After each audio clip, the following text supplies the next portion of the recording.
Dear audience, السلام علیکم ورحمۃ اللہ تعالی وبرکاتہ۔ امید ہے کہ آپ تمام حضرات خیریت سے ہوں گے۔ آپ سبھی حضرات کی بارگاہوں میں ایک بار پھر میں ایک نئی ویڈیو لے کر کے حاضر ہوا ہوں۔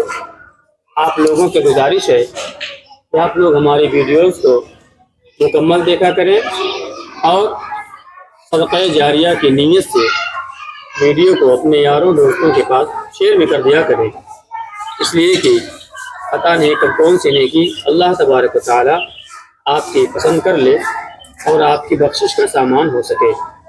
لہٰذا میرے دوستوں، تھوڑا سا وقت لگے گا، آپ لوگ اسلامک جانکاری کی ویڈیوز کو اپنے اپنے گروپس میں اور اپنے جاننے ماننے والوں کے پاس شیئر ضرور کر دیا کریں۔ اللہ تبارک و تعالیٰ اس کا ضرور بدلہ آپ کو عطا فرمائے گا۔ آج ہمارے پاس اکحلیہ کے بچے حاضر ہیں۔ آج ہم ان لوگوں سے کچھ سوالات کے جوابات حاصل کرنے کی کوشش کریں گے۔ آپ تمامی حضرات سے ایک بار پھر میری گزارش ہے کہ آپ لوگ ویڈیو کو مکمل دیکھیں۔ تو آئیے آج کی ویڈیو ہم شروع کرتے ہیں۔ شہباز بیٹا، آپ بتائیے کہ قرآن کریم میں سب سے زیادہ کس نبی کا ذکر آیا ہے؟ حضرت موسیٰ علیہ السلام کا۔ بے شک حضرت موسیٰ علیہ السلام کا ذکر سب سے زیادہ قرآن مقدسہ میں آیا ہے۔ ایک سوال کا جواب آپ اور دیجیے، اشہر حرم کی تعداد کتنی ہے؟ یعنی کہ وہ حرمت والے مہینے جو آئے ہوئے ہیں تاریخ میں، وہ کل کتنے ہیں؟ 4 ہیں۔ ٹھیک ہے، یہ اشہر حرم یعنی حرمت والے مہینے۔ ڈیئر آڈینس، میں ان مہینوں کے نام آپ سبھی حضرات کو بتانا چاہتا ہوں۔ وہ مہینے جو حرمت والے ہیں وہ ذی القعدہ، ذی الحجہ، رجب اور محرم الحرام شریف ہے۔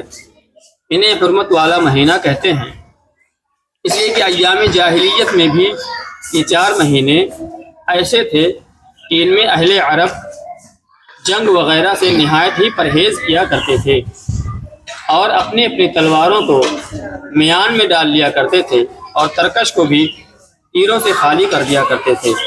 یہ 4 مہینے حرمت والے ہیں، یعنی کہ ذی القعدہ، ذی الحجہ، محرم شریف اور رجب۔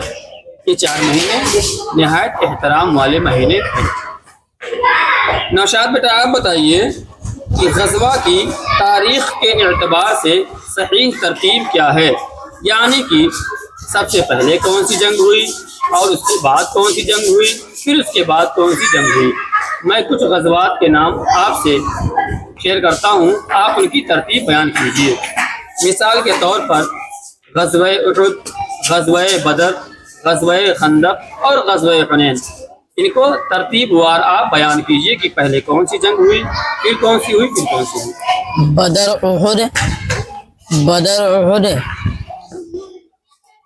ہاں بولیے۔ خندق، اور حنین۔ سوالوں کے جوابات آپ لوگ نہایت اطمینان کے ساتھ دیا کیجیے۔ پھر سے ایک مرتبہ بولیے۔ بدر، احد، خندق اور حنین۔ بے شک، سب سے پہلے غزوہ بدر واقع ہوئی، پھر اس کے بعد غزوہ احد، پھر اس کے بعد غزوہ خندق اور پھر غزوہ حنین۔ ٹھیک ہے، ایک سوال کا جواب آپ اور دیجیے۔ حضرت امام اعظم ابو حنیفہ علیہ الرحمۃ والرضوان کا پیارا نام کیا ہے؟ نعمان بن ثابت۔ بے شک، بہت خوب، ماشاء اللہ۔ آپ بتائیے بیٹا ہمیں، پیارے آقا صلی اللہ تعالی علیہ وسلم کے وہ کون سے صحابی ہیں جن کے وصال پاک پر، یعنی کہ جن کی موت پر عرش اعظم ہل گیا تھا؟ حضرت سعد بن معاذ رضی اللہ عنہ۔ حضرت سعد بن معاذ رضی اللہ تعالی عنہ ایک ایسے صحابی ہیں کہ جن کے وصال پاک پر عرش اعظم بھی ہل گیا تھا۔ اب ایک صحابی کا نام اور آپ بتائیے کہ اللہ کے پیارے حبیب صلی اللہ تعالی علیہ وسلم کے وہ کون سے صحابی ہیں جن کو فرشتوں نے غسل دیا تھا، یعنی کہ جنہیں غسیل الملائکہ کہا جاتا ہے؟ وہ کون سے صحابی ہیں، ان کا کیا نام ہے؟ حضرت حنزلہ۔ بہت خوب بیٹا، ماشاء اللہ۔ اللہ تبارک و تعالیٰ آپ سبھی لوگوں کے علم و عمل میں خوب خوب اضافہ فرمائے، آمین ثم آمین۔ آپ بتائیے ریشمہ خاتون، مکہ مکرمہ شریف میں سب سے پہلے وہ کون سے صحابی ہیں جنہوں نے بلند آواز سے قرآن پاک کی تلاوت فرمائی؟ حضرت بن مسعود۔ پھر سے بتائیے۔ حضرت بن مسعود۔ یہ بچی صحیح سے بول نہیں پا رہی ہے، ان کا جواب یہ ہے حضرت عبداللہ ابن مسعود رضی اللہ تعالی عنہ، ایک ایسے صحابی ہیں جو مکہ المکرمہ شریف میں سب سے پہلے بلند آواز سے قرآن کریم کی تلاوت آپ نے فرمائی تھی۔ ٹھیک ہے، آپ بتائیے صوفیہ خاتون، میرے پیارے آقا صلی اللہ تعالی علیہ وسلم کی مقدس اور پاکیزہ صاحبزادیوں کے نام کیا کیا ہیں؟ حضرت زینب، حضرت رقیہ، حضرت ام کلثوم اور حضرت فاطمہ۔ بہت خوب بیٹا، ماشاء اللہ۔ ٹھیک ہے، الفیہ خاتون بیٹا آپ بتائیے میرے پیارے آقا صلی اللہ تعالی علیہ وسلم کی سب سے چھوٹی اور چہیتی بیٹی کا نام کیا ہے؟ حضرت فاطمہ۔ بہت خوب، حضرت فاطمہ رضی اللہ تعالی عنہا میرے پیارے آقا صلی اللہ تعالی وسلم کی سب سے چھوٹی بیٹی اور سب سے زیادہ چہیتی بیٹی تھی۔ آپ اسے بتائیے صوفیہ خاتون کہ حضرت فاطمہ رضی اللہ تعالی عنہا کا نکاح یعنی آپ کی شادی کن سے ہوئی تھی؟ حضرت علی کے ساتھ۔ حضرت علی کرم اللہ تعالی وجہ الکریم کے ساتھ حضرت فاطمہ الزہرا رضی اللہ تعالی عنہا کا نکاح ہوا تھا۔